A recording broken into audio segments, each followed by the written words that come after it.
पैसा एक्ट के बारे में बताइए सर। पैसा एक्ट 1996 फुल फॉर्म क्या है पैसा? सर फुल फॉर्म पंचायती राज्य पंचायती संस्थानों का ग्राम। सॉरी सर, मैं याद नहीं कर पा रहा। याद ठीक है। इसके बारे में इसका क्या उद्देश्य है पैसा एक्ट का, और क्या इसके लाभ हैं? सर, पंचायती राज संस्थानों को आदिवासी क्षेत्रों में विस्तार करना है।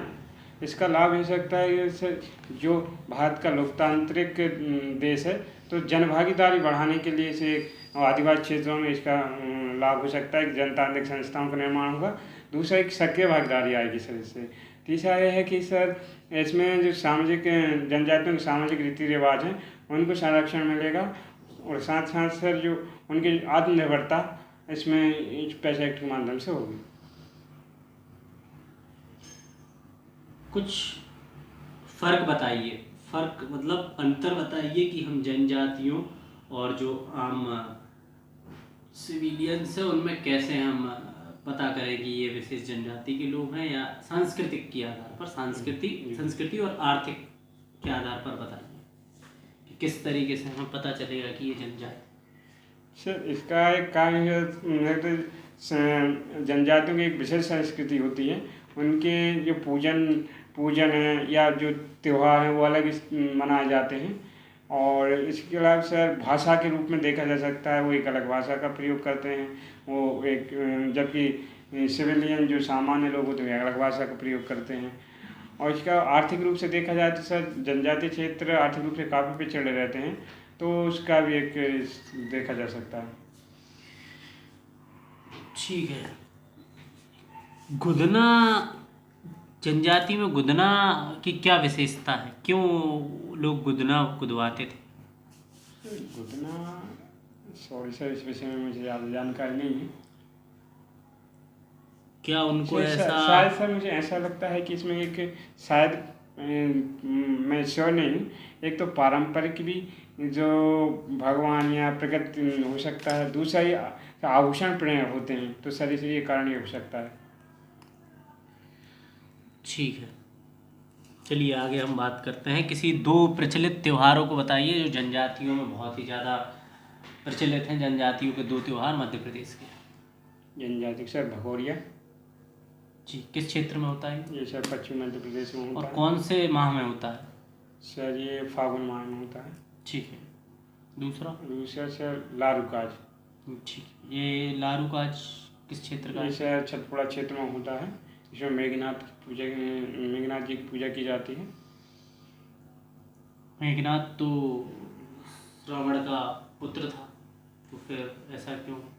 शायद से जनजातीय लोग सर उनको शायद सर, मैं श्योर नहीं हूँ, वंशज के रूप में या भगवान के रूप में स्वीकार करते हैं। चलिए ठीक है, आगे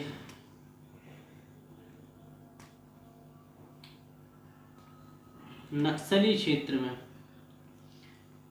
जनजातियों को नक्सलवाद से प्रभावित, अगर जनजातियां नक्सलवाद से प्रभावित हैं और उनको नक्सली लोगों से ज़्यादा फायदा है बजाय सरकार के, तो ऐसे में आप क्या सोचते हैं? आपका क्या सर? मेरे इस विषय में ये रहा है कि सर, नक्सली जो कि हिंसात्मक तरीके से लोगों को अपनी ओर शामिल करते हैं। मेरा ये मानना है कि सर, सरकार को अधिक प्रयास करने चाहिए, जिससे कि सरकार की सेवाएं, अवसंरचना जनजातीय इलाकों तक पहुँचे, जिससे कि सर नक्सलियों का प्रभाव क्षेत्र भी कम होगा और जनजातीय लोगों में सरकार के प्रति विश्वास भी बढ़ेगा।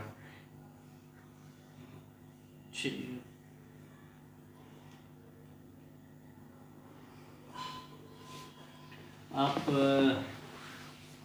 इंटरव्यू देने के लिए यहाँ से आए हैं, तो एक सवाल है, आपके घर नर्मदापुरम जिले से भोपाल कितनी दूरी है? सर 150 किलोमीटर लगभग। आपकी हॉबीज़ क्या है?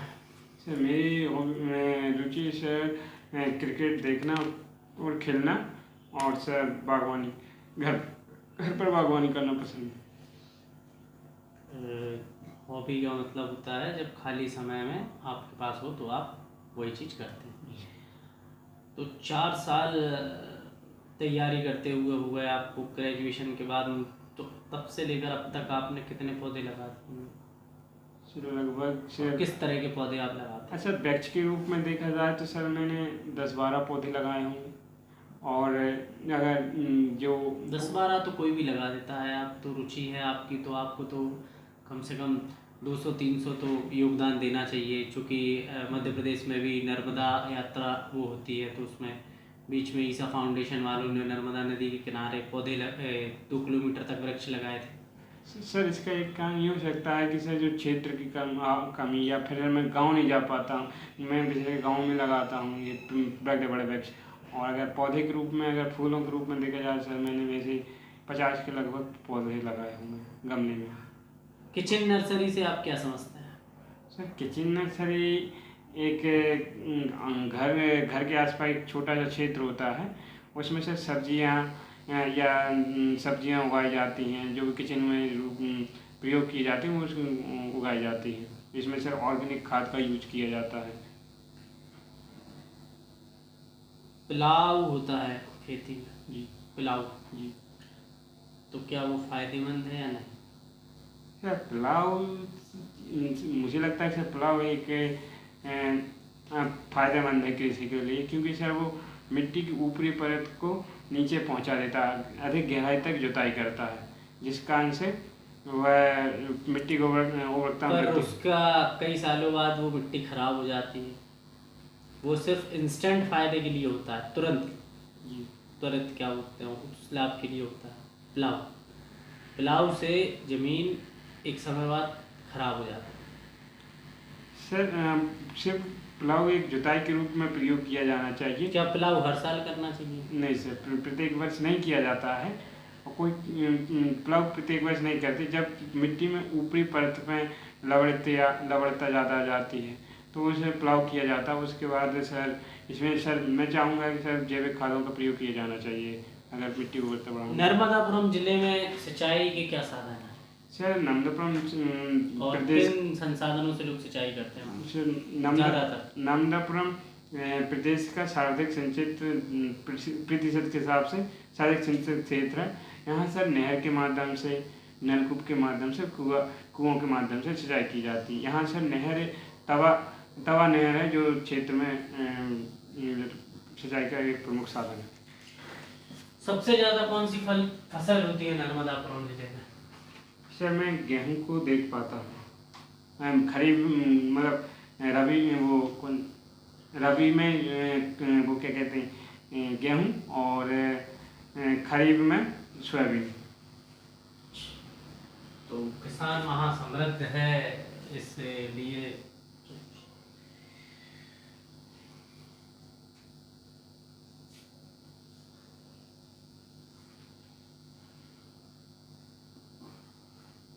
कृषि क्षेत्र में क्या चुनौतियां हैं? सर कृषि क्षेत्र में विभिन्न स्तरों पर चुनौतियां देखी जा सकती हैं। एक तो सर जो मिट्टी की उर्वरकता को लेकर एक चुनौती है हमेशा, और कीटनाशकों और जो जैविक रासायनिक जैवों का प्रयोग किया जा रहा है सर, इनको कम करना एक चुनौती है। दूसरा कि जनसंख्या की बढ़ती मांग के अनुसार उत्पादन भी बनाए रखना एक चुनौती है। और सर जो शस्यावर्तन है, खेती में जो शस्यावर्तन वो वर्तमान खाद की पूर्ति सरकार कैसे पूरी करे? अगर खाद की डिमांड बढ़ गई है मार्केट में, तो कैसे खाद की डिमांड कम रेट में पूरी की जाए? सर इसको लेकर सर भारत अगर उर्वरकों को देखा जाए तो सर वो विदेशी आयात पर निर्भर है। लेकिन सर वर्तमान में सरकार द्वारा जो प्रोग्राम चलाए जा रहे हैं उसमें से आत्मनिर्भरता आई है। उर्वरकों के मतलब देसी उर्वरकों के उत्पादन में वृद्धि हुई है। साथ ही साथ जैविक खादों का प्रयोग किया जाना चाहिए, जिससे कि आयात करने ना पड़े। आप बागवानी के क्षेत्र में आगे अगर आप प्रशासनिक अधिकारी बन जाते हैं तो आप अपने स्तर पर क्या निर्णय लेंगे बागवानी में? सर मेरा सर इस विषय में है क्योंकि सर ग्राम पंचायतों नगर पालिका का एक विषय रहा है कि पार्क और लोक मनोरंजन, और सर मैं कोशिश करूंगा कि जो भी सड़क निर्माण होगा सर उसमें आसपास वृक्षों के लिए जगह रही जाए, और सर इसके अलावा सर जो पार्कों का निर्माण हो उनको व्यवस्थित तरीके से हो। और सर जैसे कि मैं इसको करता हूँ तो सर मेरा अनुभव इस क्षेत्र में काम आ सकता है। आपके परिवार की कुल आय कितनी है? सर 40,000। करने वाले कौन कौन? सर मेरी माताजी और मेरा छोटा भाई। क्या करते हैं छोटे भाई आपके? सर खेती और मजदूर, बटाई लेते हैं। ठीक है। और माताजी? सर माताजी छोटे भाई का सहयोग करते हैं। आप इतना संघर्ष किया, आप इतना पढ़ाई लिखाई किए, लेकिन आपने छोटे भाई क्यों खेती कर रहा है? सर इसका रीज़न मैं एक देख पाता हूँ कि सर कि क्योंकि हम दोनों एक प्राथमिक शिक्षा में थे तो मैं एक क्लास आगे था, मैं कक्षा 5वीं में था और वो 4ठी में था, तो उसी समय उसने स्कूल जाना बंद कर दिया है, तो उस समय मैं बहुत छोटा था तो सर इस विषय में मैं निर्णय नहीं ले पाया या मैं इसको समझा नहीं पाया। और वर्तमान में सर मैं बहुत अभी इस विषय पे इसलिए नहीं कार्य कर पाए क्योंकि सर माताजी आप सिंगल पेरेंट हैं। तो खेती और मजदूरी करने में कितना मिल जाता हो भाई को? सर एक फसल पे लगभग 10-12 हज़ार रुपये मिल जाता, 12-13 किलो। मतलब सीजनल? जी। जिस समय सीजन नहीं रहता तब क्या करता है भाई? सर गांव में अदर काम होते हैं तो सर वो कर लेते हैं, मजदूरी, अदर मजदूरी। आपको नहीं लगता उम्र क्या है आपके छोटे भाई की? वो लगभग सर 22-23 होगी, 22। तो आपको नहीं लगता कि उसके लिए सरकार ने बहुत सारी योजनाएं चलाई हैं और उन योजनाओं के तहत भाई के लिए कुछ हम इस तरीके से कौशल योजना या कुछ सिखाकर अच्छे लेवल पे लाएं? सर मैं इस विषय में अभी मैं विषय में सोचा है, लेकिन सर मैंने अभी इस पर अमल नहीं किया है या फिर मैंने भविष्य में इसके लिए छोड़ा। क्योंकि आप पढ़ रहे हैं, सारी चीज़ें कर रहे हैं, तो आप अपने भाई को बता सकते थे। तो आपका खर्चा आपके भाई उठाते हैं? सर कभी कभी ले लेता मेरा खर्चे उठा, वैसे तो सर मैं सरकारी जो स्कॉलरशिप है उसके माध्यम से हो जाता है। ठीक है। तो आपके पास महीने का आपका कितना खर्चा होता होगा? लगभग से 3 से 4 हज़ार। बाहर रह के पढ़ते थे आप? जी सर। तो बाहर रहकर सरकारी संस्थान के छात्रावास में या फिर कि कमरा? सर मैं छात्रावास में भी रहा हूँ और कमरों से भी पढ़ा। जब आपका भाई 10 से 12 हज़ार कमाता है तो माताजी मुझे लगता है कि 10, 15, 20 सीजन में 2 सीजन होते हैं, तो ऐसे तो आप 3 से 4 हज़ार रुपये का व्यय कैसे निकालते थे? सर मैं सर मैं कॉलेज स्तर तक सर मैं छात्रावास में रहा हूँ, तो सर छात्रावास में खाना और रहने का हो जाता था, उसे स्कॉलरशिप मिलती थी। उसके बाद सर मैं जैसे कॉलेज से बाहर ग्रेजुएशन किया, उसके बाद सर मैं भोपाल में मेरा पूर्व प्रेक्षण केंद्र चयन हो गया, वहाँ भी सर रहने और खाने की व्यवस्था थी। और सर इसके अलावा अब मेरा चयन उसमें अखिल भारतीय सेवाओं के प्रशिक्षण के लिए हो गया, तो सर अब वहाँ पर 12,500 रुपये पर मंथ मुझे दिया जाता है। और सर इसके अलावा मुझे और भी विभिन्न स्कॉलरशिप मिली। चलिए अच्छी बात है। ईश्वर आप देखने में बहुत फिट लग रहा है, तो आप अपने आप को किस तरीके से फिट रखते हैं? सर विशेष मैं रोज प्रतिदिन ऐसा कोई कार्य नहीं करता हूँ, लेकिन सर जब भी मुझे ऐसे समय मिलता है तो मैं या तो बाहर घूमने जाता हूँ या फिर योगा, नॉर्मल योगा कर लेता हूँ। शैक्षणिक पुस्तकों के अलावा आपको कोई अन्य पुस्तक पढ़ना पसंद है? जी सर पसंद तो नहीं है, लेकिन सर मैंने 1-2 बुक पढ़ी है। आपकी रुचि खेल में है, क्रिकेट? जी सर। बागवानी है, और जैसे कभी आप फ्री बैठे होते हैं तो संडे को या जिस दिन छुट्टी होती है तो क्रिकेट खेल। क्रिकेट में जो पिच होती है वो कितने यार्ड की होती है? सर यार्ड तो नहीं मालूम सर मुझे, 22 गज की लगभग होती है सर, 22 गज कुछ होती है सर। ठीक है।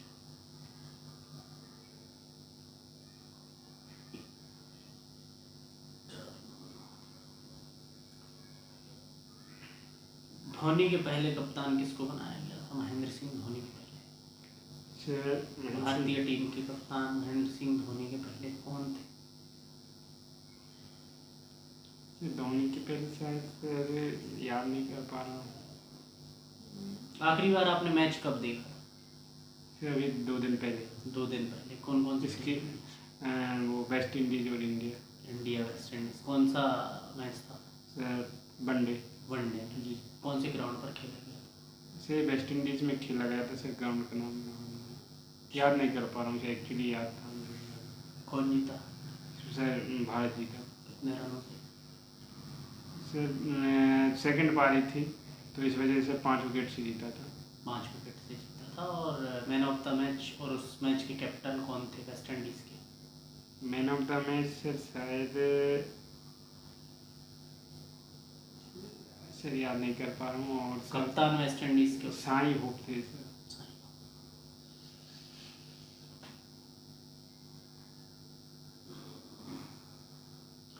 अभी अभी 2 नई टीमें बनी हुई हैं अंतर्राष्ट्रीय देश की। वो कौन सी 2 टीमें हैं जो वर्ल्ड कप खेलने जा रही हैं? सर स्कॉटलैंड शायद और नीदरलैंड। नीदरलैंड तो शायद पहले से। सर वर्ल्ड कप जो खेल रही हैं शायद जिनका चयन हुआ है। अफगानिस्तान नहीं। क्वालिफाइंग में जो हुई हैं। नहीं क्वालिफाइंग नहीं, 2 नई टीमें ही जुड़ी हैं, पहली बार उन्हें खेलना स्टार्ट। सॉरी सर इस विषय में अफगानिस्तान अफगानिस्तान पिछले साल। अफगानिस्तान नहीं, वो असद अली क्या नाम है उसका? फरात खान है कौन? रशीद खान। राशिद खान। हाँ अफगानिस्तान से। अफगानिस्तान वो बहुत पुरानी है वो तो। पर पहले अभी खेलना स्टार्ट किया ना। बहुत पुराना। अच्छा चलो ठीक है, मतलब आपको क्रिकेट की जानकारी है। अभी वर्ल्ड कप इस बार होने वाले हैं 2023 में। कहाँ होने वाले हैं? सर ये भारत में होंगे। भारत में होंगे। और इसके पहले कब हुए थे? इसके पहले सर 2022 में हुई थी जहाँ तक। One day world cup. जी सर वर्ल्ड कप 2022 में हुआ था। 4 साल होते हैं वर्ल्ड कप? नहीं सर 4 वर्ष में एक बार होते हैं। फिर 2022 में। सर ये 2020 या 19 का हुआ था जो कोविड के कारण नहीं हो पाया था। 22 में हुआ था जी। ठीक है तो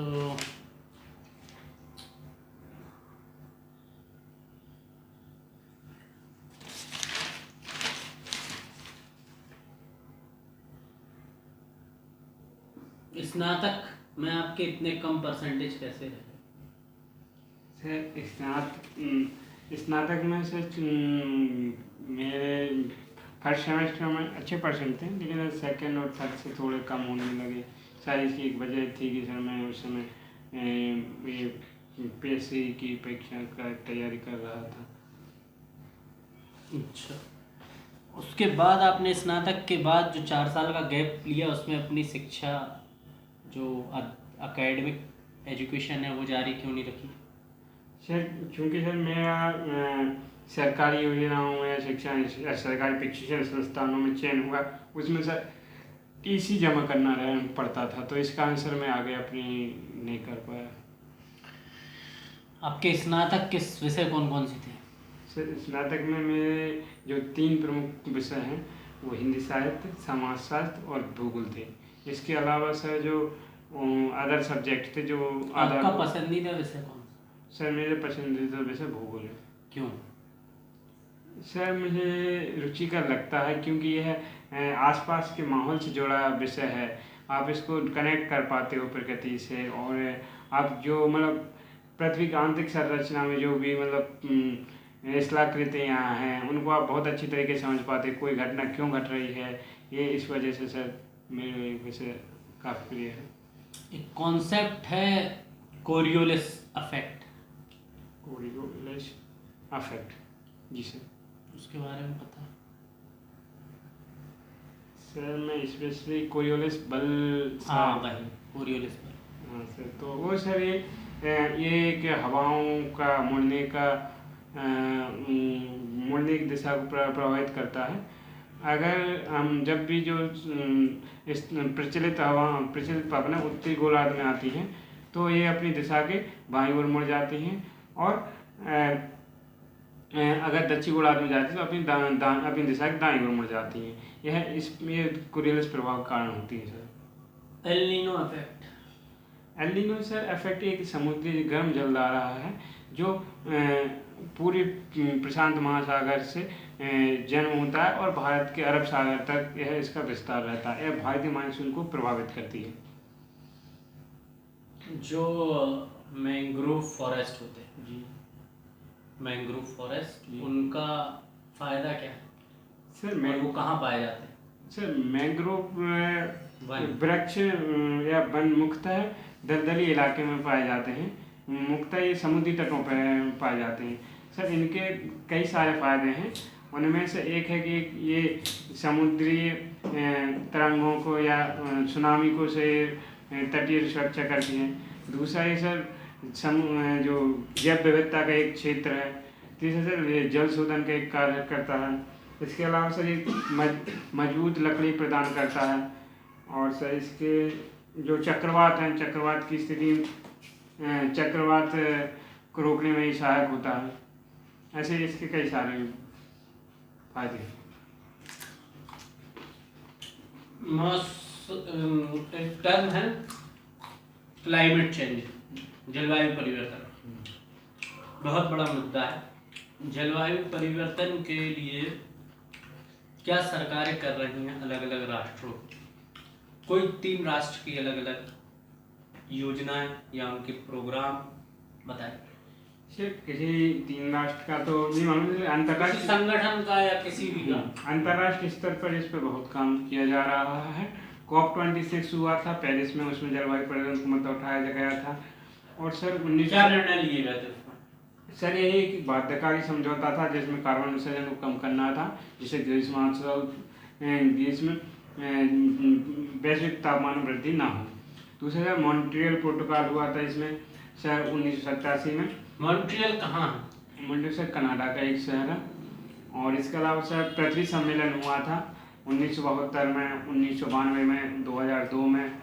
और सर और भी जैसे कई सौर गठबंधन। जंगलों को बचाने के लिए क्या क्या भारत में किया जाता है?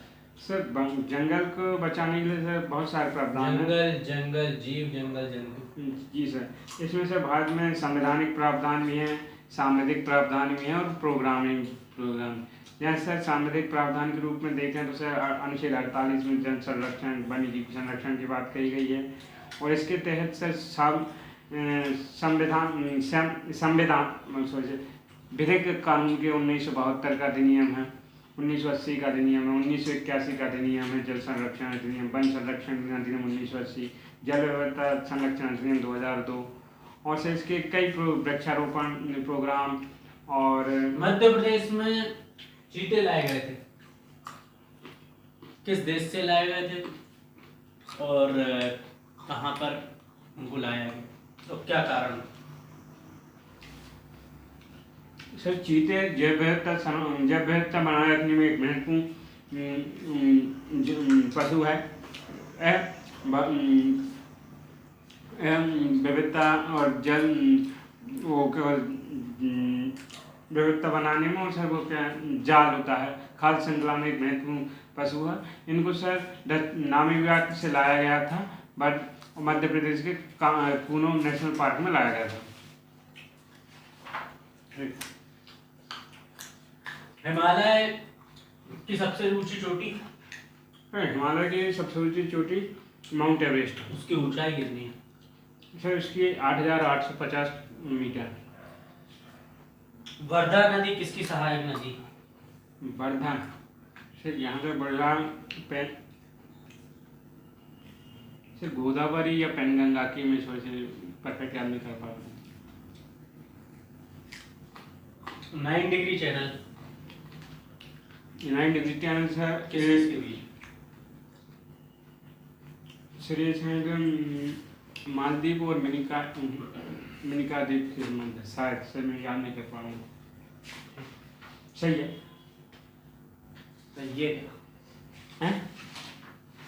सही है कि गलत? गलत है। किसके, अंडमान और उसके इंडोनेशिया। आपको भूगोल पसंद है तो आप rock system of India explain करें। रॉक सिस्टम मतलब कि चट्टान, पत्थर, जैसे आर्कियन है, पुराना द्रविडियन। सर इसमें ये आर्कियन है, कडप्पा है, गोंड शायद विंध्यन है, गोंडवाना है। सॉरी सर इतना याद कर पा रहा हूँ। कडप्पा सिस्टम किन राज्यों में? कडप्पा से आंध्र प्रदेश में भी देखने को मिलता है। धारवाड़ से कर्नाटक में। ठीक है।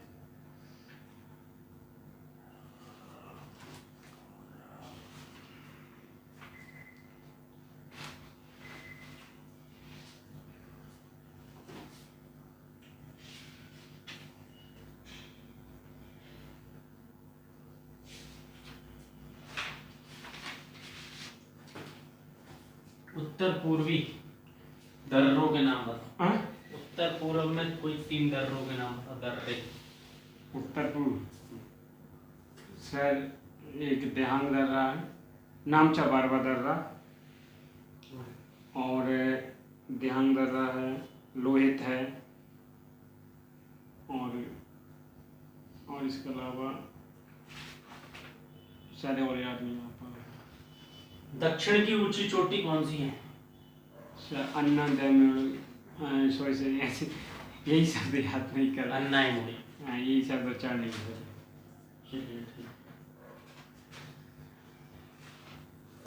एक कॉन्सेप्ट चल रहा है कि जो उत्तर की नदियां हैं उन नदियों का पानी वहां से चैनल बना के नीचे जो पठारीय क्या होते हैं, प्रायद्वीपीय नदियां हैं, उनमें उनको जोड़ दिया जाए, ताकि क्योंकि प्रायद्वीपीय नदियां क्या हैं, सीजनल, मौसम वाली।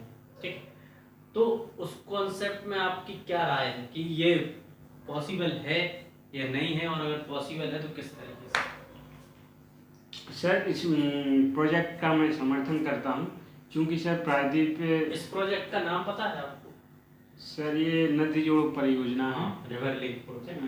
ये सर उत्तर भारत की नदियों को दक्षिण भारत की नदियों से जोड़ने का कार्य करती है। ये प्रायद्वीप में एक सिंचाई व्यवस्था और जलापूर्ति के रूप में कार्य होगी। जो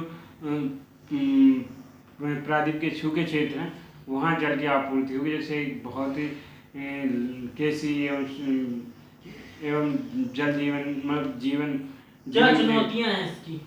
चुनौतियाँ सर इसमें एक वित्त की बहुत आवश्यकता पड़ेगी। दूसरा सर इसके जो जैव विविधता का एक बहुत बड़ी चुनौती है।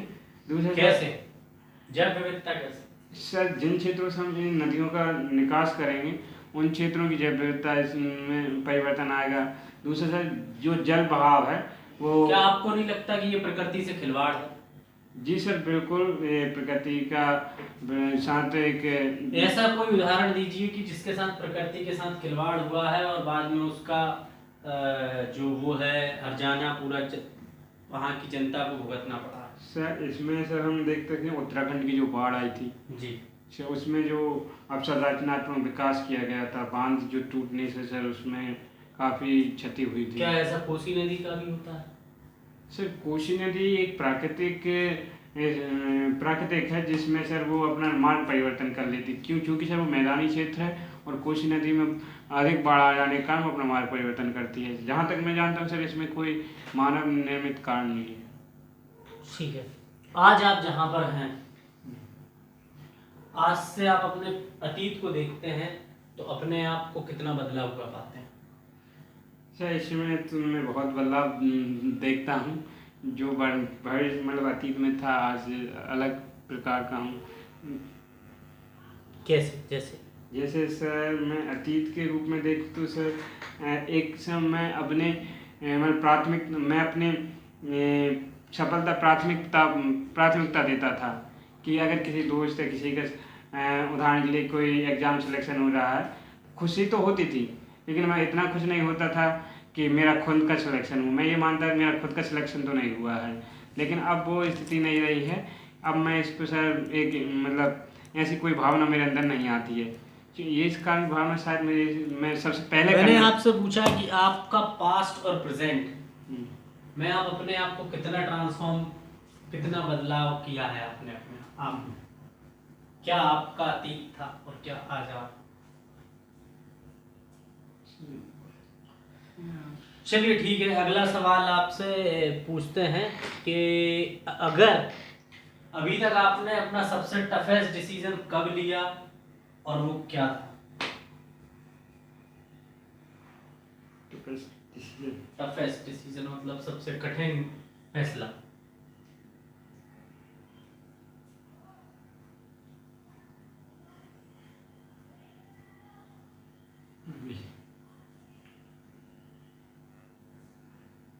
मेरा प्रश्न एक बार और मैं पूछता हूँ इस पर, आपने अभी तक सबसे कठिन फैसला, ऐसा मौका कब आया आपके पास कि आपको बहुत ज़्यादा उसको फैसला लेने में दिक्कत हुई? सर एक मेरे पिताजी की मृत्यु के समय जब मेरा इंटरव्यू था, उस समय मैंने पिताजी की मृत्यु पर 8-10 दिन मतलब जो 11 होते हैं उसके तुरंत बाद ही मैं सर इंटरव्यू की तैयारी के लिए इंदौर आ गया था। सर मुझे लगता है कि मेरा टफेस्ट फैसला था। सबसे बोरिंग काम आपको कौन सा लगता है? पढ़ाई। पढ़ाई? ओ, वो तो आप करते हैं तभी आपका सिलेक्शन हुआ है। ये तो बोरिंग, सबसे बोरिंग काम लोगों, बोरिंग काम मुझे क्या लगता है? पढ़ाई में तो बोलना, किसी भी कार्य को बार बार करना मुझे सबसे बोरिंग लगता है। यार इसको बोरिंग काम कौन सा है?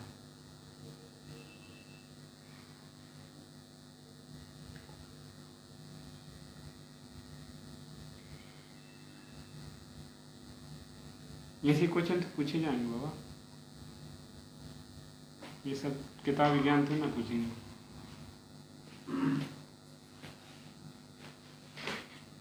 आप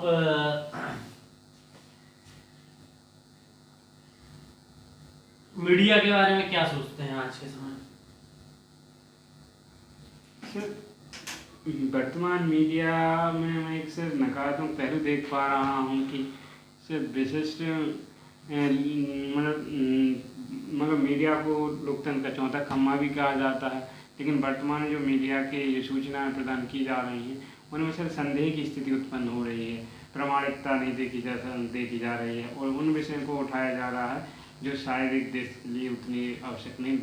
मेन स्ट्रीम मीडिया, इसके अलावा सर जो प्रिंट मीडिया है उसको मैं अभी भी जिम्मेदार मानता हूँ। और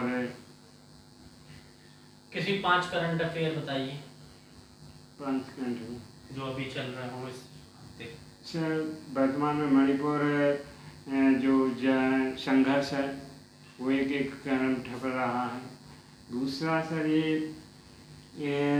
G20 की जो सम्मेलन हो रही है उसका एक भारत इसकी अध्यक्षता कर रहा है। तीसरा सर ये है कि जो अभी अविश्वास प्रस्ताव लाया गया है संसद में।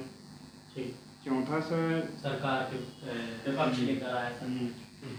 अभी सर चौथा कि 2000 मतलब लास्ट 2023 में 5 राज्यों के चुनाव होने वाले हैं। और सर अभी लाडली बहना एक योजना मध्य प्रदेश में एक हाईलाइट। अविश्वास प्रस्ताव कौन से अनुच्छेद के तहत आता है? सर अविश्वास प्रस्ताव सर की संविधान में वर्णित नहीं है, ये संसदीय कार्य नियम के 198 नियम के तहत लाया जाता है। सबसे पहला अविश्वास प्रस्ताव कब आया था? सर ये 1962 में आया था, पंडित जवाहरलाल नेहरू सरकार के विरुद्ध। मणिपुर हिंसा जो हो रही है उसके लिए आप विशेषकर किसको दोषी मानते हैं, या ऐसी आगे संभावनाएं ना हो तो उसके लिए सरकार को क्या कदम उठाना चाहिए?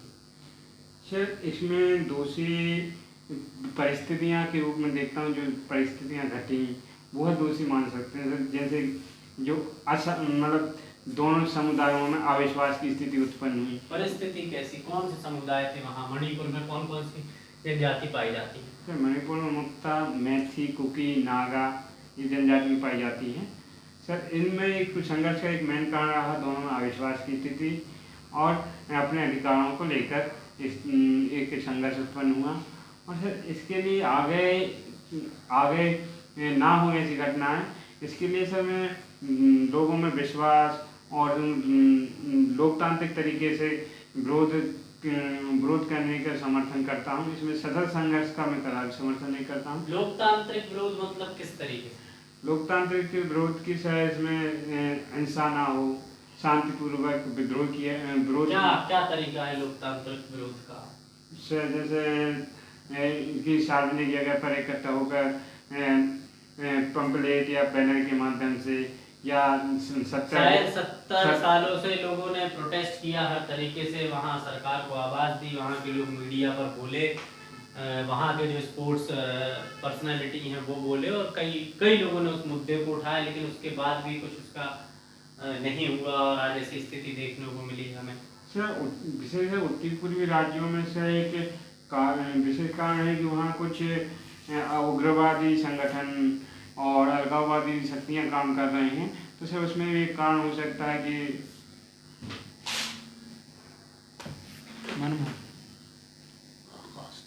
हाँ ये कारण हो सकते हैं। ठीक है, तो आप ये बताइए आगे ऐसी संभावनाएं ना हो, ऐसी ये भारत देश में ना हो, तो उसके लिए क्या कदम उठाए जाने चाहिए? सर इसके लिए कदम सबसे प्रमुख कोई 3 कदम बताइए। सर इसका सर्वप्रमुख कदम ये होगा कि स्थानीय लोगों की भागीदारी, निर्णय प्रक्रिया में भागीदारी सुनिश्चित की जाए। उनके अनुसार मतलब जो भी उनकी मांग है उन पर निरंतर प्रयास मांगों को अगर वो उचित हैं तो उनको स्वीकार किया जाए। दूसरा एक कारण मतलब दूसरा ये हो सकता है कि सर जो भी मतलब आंदोलन या कुछ गतिविधियाँ होती हैं तो उनको यथा समय पूर्व उनको रोकने का प्रयास किया जाए। रोकने का इन द सेंस कि उनको प्राथमिक स्तर पर ही उनकी समस्याओं को सुलझाया जा सके, जैसे कि इतने बड़े विद्रोह उत्पन्न ना हो या गृह युद्ध जैसी। वहाँ महिलाओं पर ही ऐसा अत्याचार क्यों कर रहे हैं वहाँ लोग? सर महिलाओं का अगर देखें तो सर समाज में महिलाएं किसी भी समाज की महिलाओं को लोग बहुत सम्मान के नज़रिए से देखते हैं। तो विद्रोही गुट इसमें ऐसी घटनाओं के माध्यम से उनको नीचा दिखाना चाहते हैं जो अलग समुदाय के लोग हैं। और सर इसका एक कारण ये भी है कि सर जो मीडिया जो क्या कहते हैं अफवाह या गलत मीडिया जो संचार हो रहा है वर्तमान सोशल मीडिया के माध्यम से। नेट बंद कर देना कितना उचित है? नेट मतलब दूरसंचार और सारी इंटरनेट व्यवस्था ऐसे क्षेत्र में बंद कर दी गई, उसका क्या आप समझते हो? सर ये सुप्रीम कोर्ट ने सर इसका मौलिक अधिकार के रूप में स्वीकार किया है नेट पाने का अधिकार। तो सर इसमें सरकार को विधिवत रूप से इसमें रोक नहीं लगाना चाहिए। अगर अत्यधिक आवश्यक संघर्ष की स्थिति है तो ही इसमें रोक लगाई जाए, अन्यथा इसमें रोक न की जाए।